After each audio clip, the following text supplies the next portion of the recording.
Hello and welcome to White Glove Reviews. In this video, what I figured I'd do is I'd share some of the mistakes that I made and some of the things I learned from playing Bloons Monkey City Mobile. Now, the first thing that I did that I have to consider a mistake was I didn't engage in the monkey versus monkey battles early on. I was concerned that it was going to interfere with my building my city and that kind of thing, and I didn't do it. And I think over my neglecting it, it cost me lots and lots of Bloon stones as I was leveling up. And the Bloon stones are the little red ruby things that look like balloons. And these are the pay currency kind of thing. And Bloons Monkey City seems to give you a decent amount. And so I should have been fighting the monkey v monkey stuff even more. And let me show you real quick. If you click on this building and you click on attack, and then you can just send an attack, and you get a couple Bloon stones for sending an attack, and you also get money when your attacks succeed and that kind of thing. So it actually is a big help, and I think it would have helped me progress a little more quickly had I not neglected the monkey versus monkey stuff. Also, if you look on the bottom right hand corner, there's a little monkey with a peace symbol on his helmet. If you click that, that switches you to passive mode where you won't get attacked. So anyway, I should have been doing that. The next thing I want to talk about is if you look in the upper left hand corner, you see there's the coins, and I have 512,000 coins, and it shows up in red. What this is, let me show you real quick. You see here on the bottom left, it says bank capacity 181,500. What it is you can go above your capacity for coins through like awards and that kind of thing, and also through the, like, if you take tiles, if you do the monkey versus monkey combat and you get money from that. If you're maxed out already, it can take you above your max.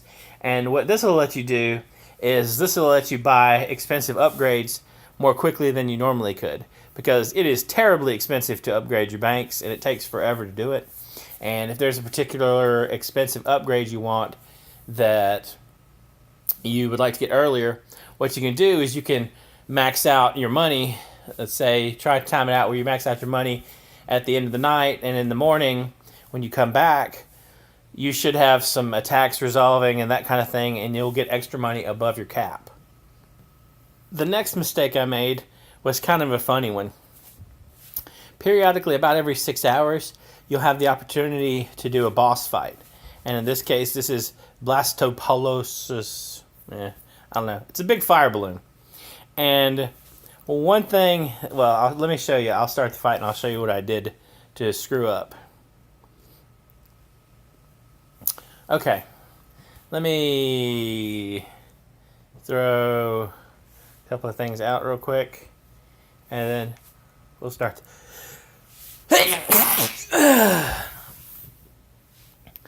Let's throw a couple of things out, and then we'll start the fight.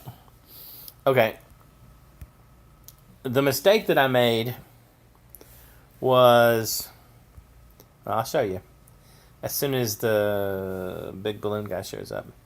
Alright, the mistake I made, do you see the kind of purple crystal right here? The purple crystal has special, basically, boss attacks. And if you look here, it shows that I have 2, 1, 2, and 1 of these. Because one of the recent events, they gave you the boss debuff chill, like the boss effect, debuff effects. Well, initially, I did not discover these for a while, and at the time when I discovered them, I had about 800 or 900 Bloon stones. And what I did not realize is, unless you already have these, they charge you, I think it's 20 or 30 Bloon stones for time you use it. And I did not realize this when I started using them. And so for a little while, my boss fights were amazingly easy, and then all of a sudden I was out of Bloon stones. So the Bloon stone, the boss debuffs are not free. So anyway, I did learn that. It was kind of funny, and it was a lesson that cost me about 800 balloon stones, so it wasn't that funny of a lesson. Another thing that I would recommend doing is to check out your achievements. Now, if you look on the right-hand side, there's a little book, and the book shows you your quests. And the quests will give you a little money and a little experience.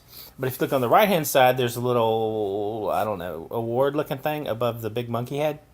And if you hit this button, it'll show you your achievements. And one of the interesting things about the achievements is they can give you a whole bunch of experience. And for some reason, I had a bunch of these sort of basically pop up all at once between like levels 31 and 34. And they got me a lot of experience and probably got me pretty much most of the way through those levels. So definitely pay attention to your achievements. The next thing is there's one of the things you need to take into account. If you click on the big monkey head button in the bottom left-hand corner, it'll take you to a menu, and one of the options is the contested territory, and the button's in the middle top.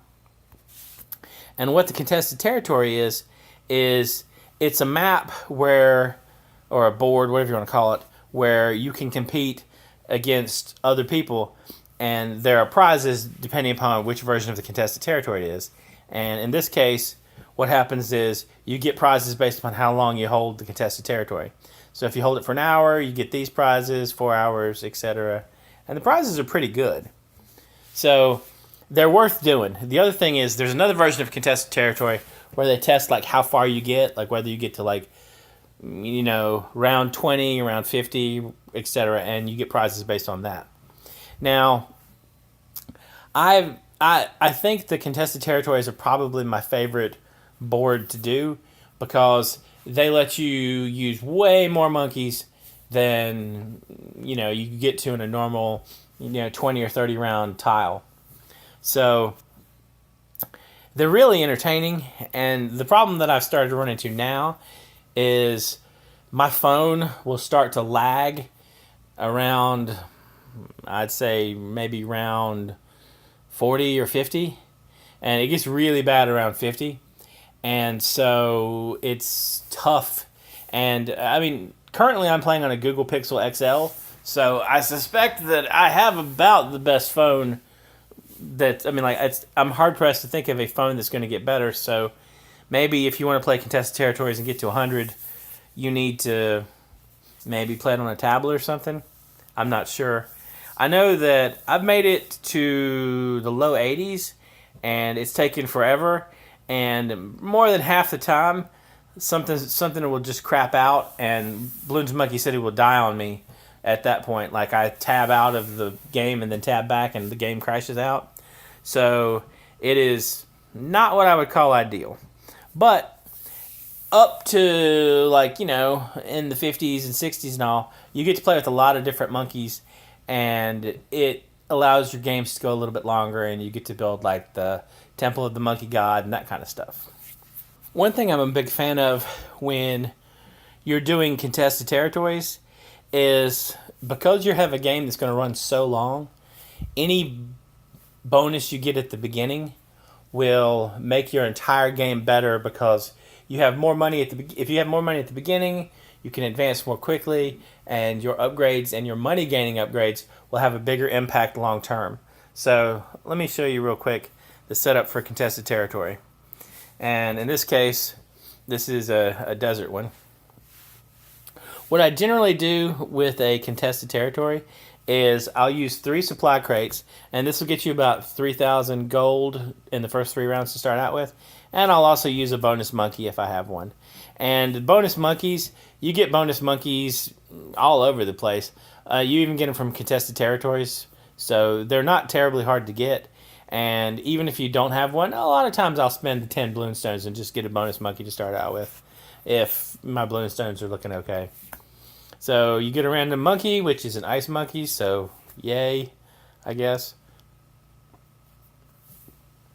Now, when I'm doing contested territories, lately I've had what I would consider a favorite monkey, and that's the monkey engineer. And the reason I like the monkey engineer so much, and oh, you don't actually start with the monkey engineer. You have to. There's a board you have to do where you rescue the engineers, and then you can build monkey engineer buildings. And so, be on the lookout for that early on because the monkey engineers are really neat. And I particularly like the monkey engineers with the last upgrade on the top row, the 4th upgrade. And what that does is that lets them build a monkey trap. Not a monkey trap, a balloon trap. And what the balloon trap does is the balloon traps, when they fill up, they'll give you extra money. And your monkey engineers can be amazingly profitable if you set them up in a way where you can take advantage of, like, the traps hit as many balloons as possible. And a lot of times what I'll do is I'll build, let's see if I can get it lined up. I'll build a monkey village to make my upgrades a bit cheaper. And then I'll build a monkey engineer to start. And with the monkey engineer, if you're doing the supply crates to give you the extra money, you can usually get a fully upgraded monkey engineer by the end of round 3 usually. And once you get one monkey engineer with a trap running, the paying for the next engineer with the next trap, it gets cheaper and cheaper and cheaper. It gets cheaper. It gets faster, and it snowballs relatively quickly. And I like to get 10 not fully upgraded, 10 monkey engineers with traps. And what I generally do is I'll do the first upgrade for the 9-inch nails, and then I'll do the other upgrades to get as close to the trap as possible in the first round.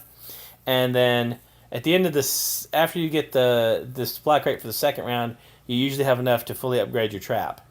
So once you get the trap and you start making money, you can build your next monkey engineer and build another and upgrade another trap, and then they start making money for you quickly. I would recommend staggering things a little bit and making sure you set it up where you have, like, I like to try and put a cannon out too, and I kind of just forgot for this example, but I like to try and put out a cannon as well to deal with any random things that might slip by. So anyway, let me get this started, and then I'll show you what it looks like a little farther down the line. This is a little farther along in the same contested territory that I showed you just a second ago. And if you look on the left-hand side, there's a block, and it's hard to tell under all the little turret guns, but there's a block of 10 engineers. All of them have the upgrade for the trap. And what I tend to do is I tend to try to position these at the very beginning of the track, and that way the traps can hopefully catch as many balloons as possible. And I have a little stuff toward the middle, some ninjas, just a little extra things for if something slips through. And every now and then they send a balloon back to the beginning to feed the traps, so it doesn't hurt my feelings. And let me show you what it looks like. With the traps positioned the way they are, it's really, the money's made pretty quickly. And all you got to do is as soon as the trap fills up, you tap on the trap and you get the money. And so in that, well, let's see. Let's start the next round. I'm at 29,000 and change money-wise. And so if we start the next round, and just keep tapping on the traps as soon as they fill up. And so in that round, I made about a little bit over 10,000 coins, which is actually probably pretty good for round 23. And the reason I like the monkey engineers is, unlike the monkey farms where they just make money, the monkey engineers also do damage to stuff. And I tend to like that. And they make pretty good money once you get them rolling. So it's definitely something to give a try. Now, there's a big mistake that I made, and I just didn't realize this was the case. And let me show you what I'm talking about. If you look in the bottom left-hand corner, you see the little brown star button. If you click on the star button, you see the panel on the right-hand side changes. And if you click on the monkey, it changes back. I'm kind of ashamed to admit it, but forever I did not realize what this panel was for. And the panel is for your monkey abilities. And let me show you what I'm talking about. Like if you look at if you look at this bomb shooter right here, you see how it has the Moab Assassin ability? And the ability, deadly missile, strikes nearest Moab and destroys it. Alright, well, for a long time, I couldn't figure out how to manage my monkeys with abilities because it was very inconvenient to click on the tower and then activate the ability and go through like that. But, well, apparently the people who designed Bloons Monkey City had figured that out already, and I just hadn't. So if you look here, I have nothing showing in this. It's the Monkey Abilities tab, I guess.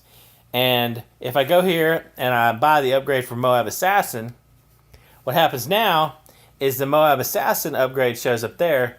So if I'm done building monkeys for the moment, I can switch over to the Monkey Abilities tab and then just tap that to shoot the Moab Assassin. And let me build another tower real quick. And I'll show you what I'm talking about. Build another tower, extra range, and Moab Assassin. And another tower. Like so. And if you look now, you see it says I have 3 uses of this. So what I can do is I can just tap 3 times to shoot 3 of the Moab Assassins. And, well, I am somewhat ashamed that it took me so long to figure this out.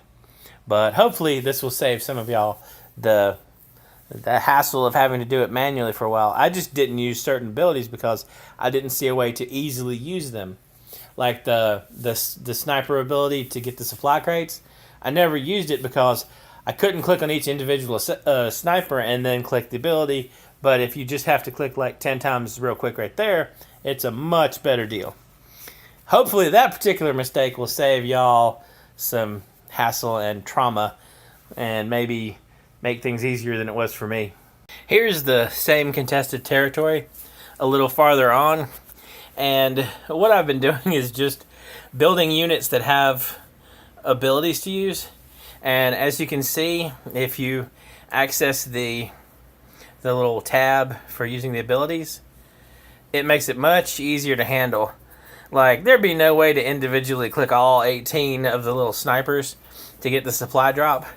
But let me show you what it looks like when you hit all the buttons. And by the way, I've also found a new way using the abilities tab to slow down my game even more. Let me show you. Alright, so say you're ready for your supply drops. So it's a pretty quick way to get through them, and you don't have to manage doing them all at once. And then, you know, if you want to shoot the Moab Assassins and that kind of thing. And I kind of did this one just for the heck of it because I thought it'd be fun. I built 10 of the ones that create the monkey apprentices that create the phoenixes. So if at any time you decide that you need 10 phoenixes flying around, well, there you go. There's an easy way to do it. Anyway, I know I mentioned earlier about the lag issue. You can probably see that my phone is very much slowing down playing this game right now. And I think all the extra monkeys and all the abilities that I'm using aren't helping matters. Anyway, if you have any suggestions, if there are any tips or mistakes that I might have made that I should know about, let me know in the comments. And I know this video is a little unusual for me, but if you've enjoyed it, please like and subscribe. And I hope y'all have an excellent day.